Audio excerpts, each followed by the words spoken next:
The 10 rarest American muscle cars ever made carry stories that were never meant for the masses, and today, those secrets finally surface. But let me warn you, maybe 99% of viewers will leave in the next moments, because this topic is not built for everyone. If you are part of the 1% who truly belongs here, prove it. Subscribe, drop a comment, and stand with us at American Muscle Soul before we start.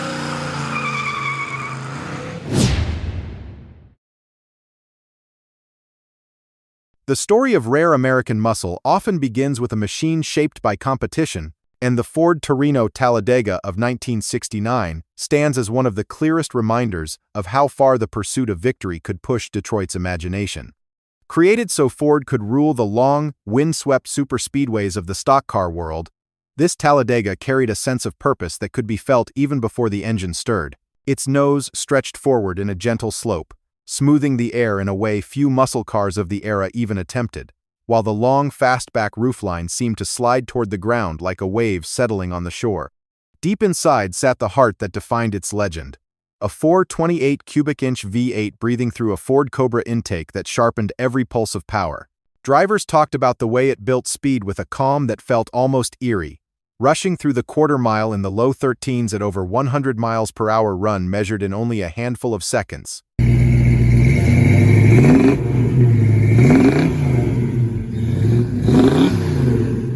Even the quirks became part of its charm, such as the rear glass that sacrificed visibility in exchange for cleaner airflow. Time has only added to its mystique. What sold for just under $3,000 in its day now climbs to sums written with six figures, proof that rarity and racing blood create their own kind of gravity. And if this glimpse into forgotten greatness stirs something in you, consider joining the American Muscle Soul family by subscribing, so you never miss the next chapter in this journey through legends.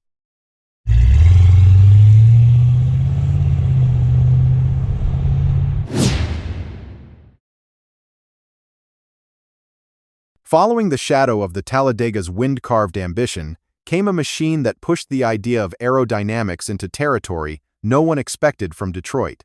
The Plymouth Superbird of 1970 arrived like a visitor from another world, its long pointed nose stretching forward as if slicing into time itself, and its tall rear wing rising with the confidence of a monument built for speed.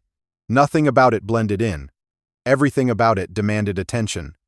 Power came from the mighty 426 Hemi, a thunder-voiced V8 that poured out roughly 425 horsepower. The way it gathered momentum felt almost unreal, pulling through the quarter mile in a touch over 13 seconds and whispering past 150 miles per hour on the long straights it was born for.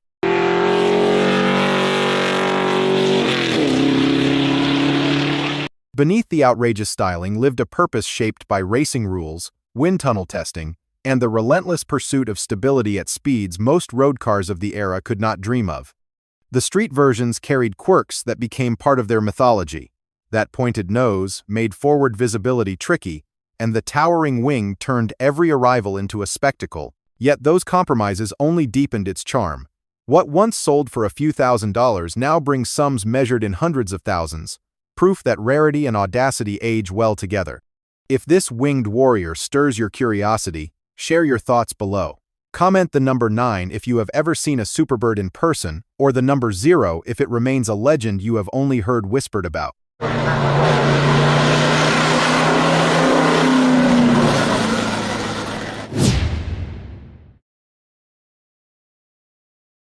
As the echoes of the winged Superbird fade, the story turns toward a machine born from determination rather than dramatic shapes. The Pontiac Firebird Trans Am Super Duty of 1973 emerged during a time when most muscle cars were losing their fire, yet Pontiac chose to pour its remaining strength into a rare creation that felt almost defiant. Its wide stance, shaker hood, and bold body lines carried the confidence of a car that knew its purpose long before the road unfolded. At the center of its legend sat the round port Super Duty 455, a V8 tuned with an intensity rarely seen in its era. Output hovered around 310 horsepower, but the character of the engine mattered more than the number. Each press of the throttle pushed the 3,300-pound coupe forward with a surge that felt deliberate and unshakable, covering the quarter mile in roughly 13 seconds and reaching speeds north of 110 miles per hour. The sound was deep, measured, and unmistakably Pontiac.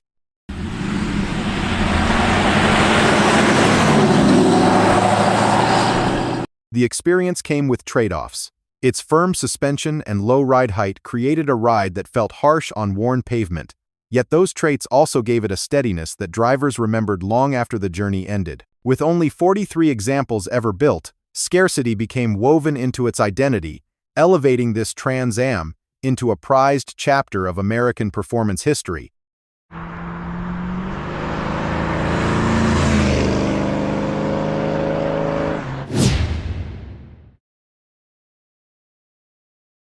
With the echo of Pontiac's heavyweight still lingering, the path forward leads to a machine that dared to rewrite what a luxury brand could be.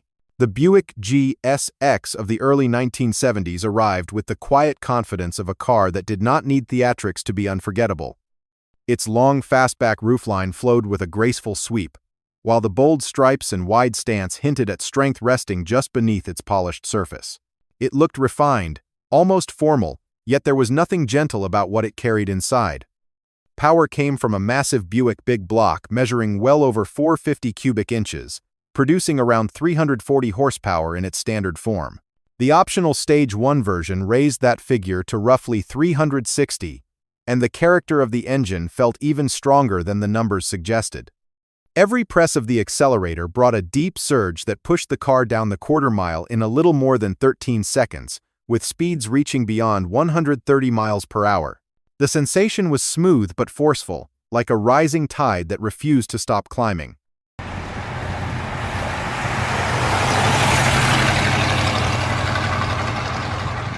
The softer suspension that defined Buick's luxury roots brought both comfort and compromise. It excelled on long stretches of highway yet lacked the sharp edge of the most focused track machines. Even so, the blend of refinement and raw strength made the GSX unlike anything else from its era.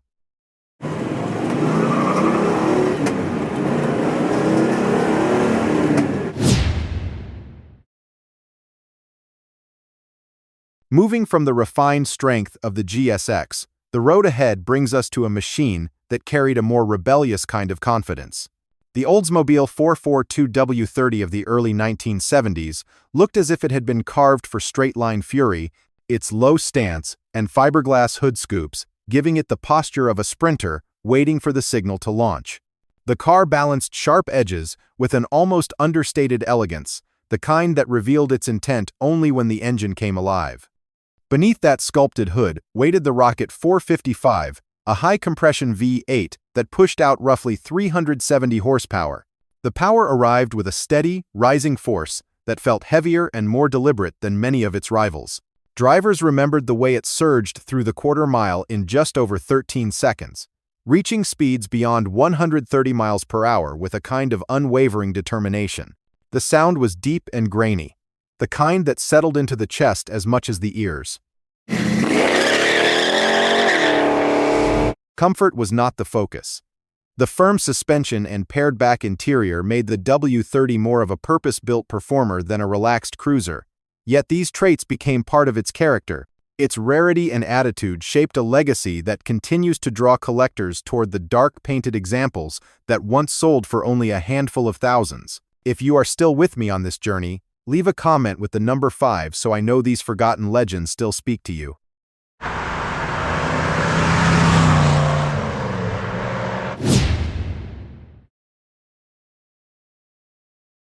Leaving the raw defiance of the W30 behind, the story shifts toward a machine that embraced spectacle as boldly as it chased speed.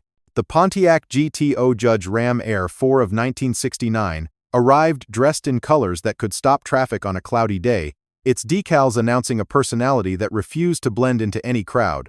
The stance, the scoops, the wide grille all carried the swagger of late 60s performance culture, but the true intensity lived beneath the hood. The Ram Air 4 400 cubic inch V8 was a high-winding, hard-breathing engine tuned with serious intent.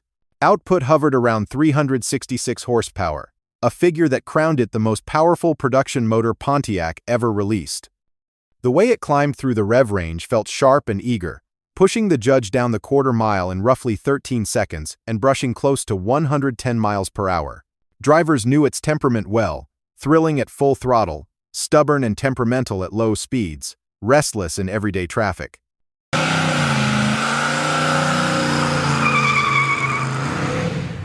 Its personality extended to the way it rode and handled. The suspension felt firm, the engine demanded commitment, and the overall experience leaned toward excitement rather than comfort. The bright paint, the prowling exhaust note, and the bold graphics gave the car an electric presence that matched its performance. Values that once sat only a few $100s above a regular GTO now rise into the heights, reserved for the rarest Pontiac creations.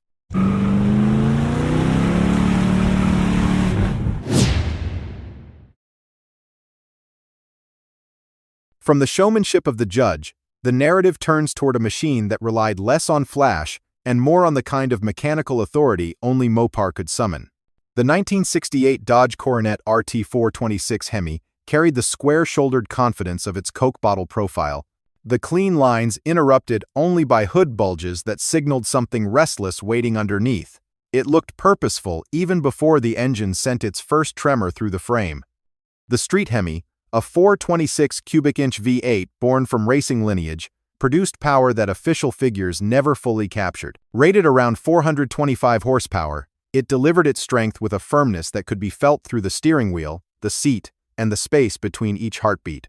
The Surge built quickly, pushing the mid-size Dodge through the quarter-mile in a little under 14 seconds, reaching speeds that made the long hood seem even longer and the rear wheels feel alive with urgency.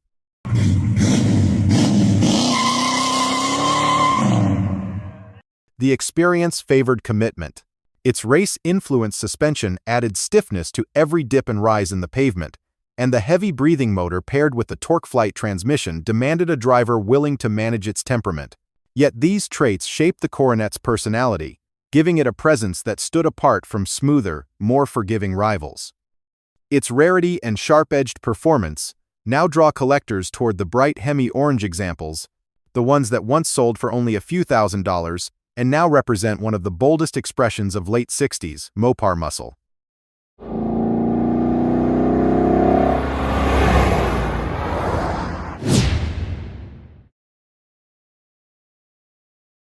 The heavy punch of the Coronet Hemi sets the tone as the journey moves toward a machine that defined brute force in the dawning years of the 1970s. The Chevelle SS 454 LS6 carried a presence that felt unmistakably urgent, its power dome hood rising like a warning of what waited inside. The stance was wide, the proportions muscular, and every surface seemed to tighten around the massive engine bay that housed Chevrolet's most feared big block. The LS6 454 cubic inch V8 delivered power rated around 450 horsepower, though many believed the real figure climbed higher. It responded with a deep, relentless surge that kept building until the road felt smaller beneath the tires. Drivers spoke of the way it pushed through the quarter-mile in just under 14 seconds, reaching speeds near 140 miles per hour with a calm ferocity that set it apart from gentler supersports. Heat from the immense motor made cowl induction essential, pulling cooler air across the hood to feed the engine's appetite. Inside, the Chevelle balanced straightforward functionality with a sense of restrained confidence. The cabin felt honest, built for people who valued the sound of a big block more than chrome fittings. As production numbers stayed relatively low, the LS6 earned a reputation that grew stronger with each passing decade, especially among collectors drawn to blue-painted examples that once sold for only a few $1,000s.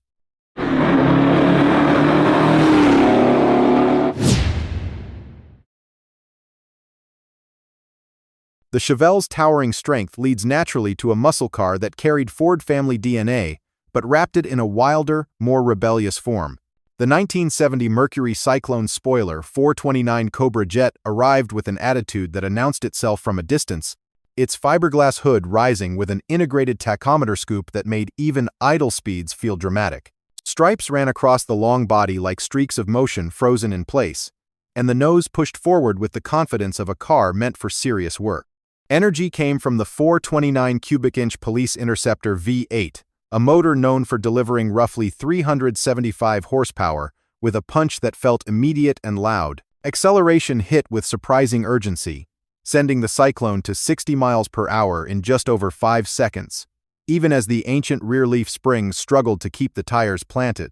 Drivers remembered that raw push, the sensation of speed outpacing the chassis, and the heavy front end rising as the engine dug in.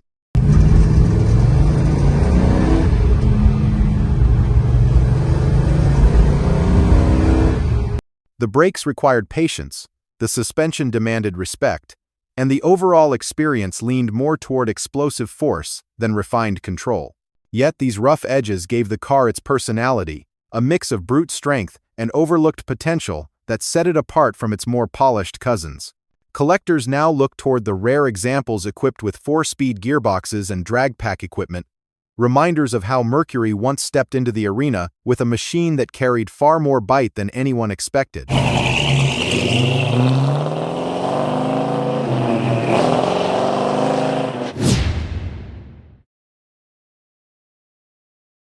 The wild energy of the Cyclone Spoiler sets the stage for a machine built with a different philosophy, one that favored raw instinct over refinement. The Plymouth Road Runner 446-pack from the late 1960s carried the spirit of a working-class bruiser, a car shaped for drivers who wanted speed without the gloss. Its familiar graphics, bright colors, and playful decals created a light-hearted exterior, yet the stance and hood signaled a seriousness that could not be ignored. A fiberglass lid sat above 3 hungry Holley carburetors feeding the 440 cubic-inch Magnum V8, an engine tuned to deliver roughly 390 horsepower with a punch that arrived the moment the throttle dropped.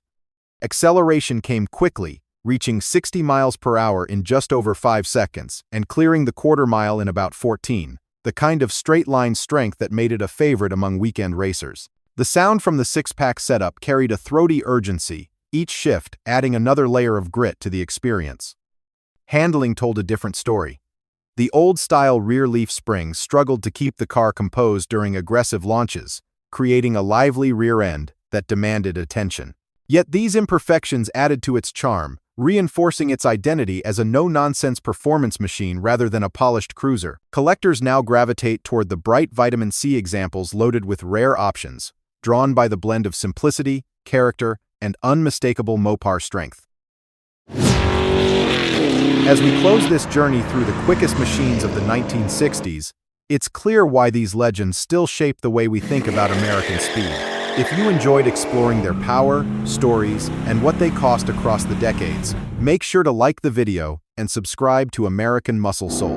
Your support helps us bring more classic performance history to the channel. Thanks for watching, and stay tuned for more timeless muscle.